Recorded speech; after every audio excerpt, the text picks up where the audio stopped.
আজ সন্ধে ভূত চতুর্দশী অথবা আজকে ছোটি দিওয়ালি মানানোর জন্য কি আমি, মা, মেয়ে আর আমার বর আমরা বেরোলাম সন্ধ্যাতে বাজি বাজার করতে।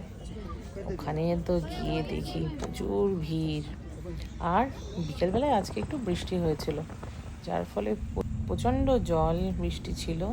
সেটা শুকিয়ে কিছুক্ষণের পর আমরা বেরোলাম। বেরিয়ে সেখান থেকে বাজি প্রচুর কেনা হলো, ক্র্যাকার্স কিনে নিয়ে এই আমরা আবার বাড়ির দিকে ফিরছি। ফিরে রাস্তায় তো ঝলমলে আলো, দীপাবলিতে তো এটাই একটা ভালো জিনিস। দেখা যায় যে সব জায়গাতে আলো ঝলমল করছে, চারিদিকে আলো লাগানো, দীপক বাতি সব জায়গাতে রয়েছে। রাস্তায় স্ট্রিট লাইটগুলো দেখতে হবে সুন্দর। এই দেখো বাজি নিয়ে এসে আমরা ফাটাতে শুরু করেছি।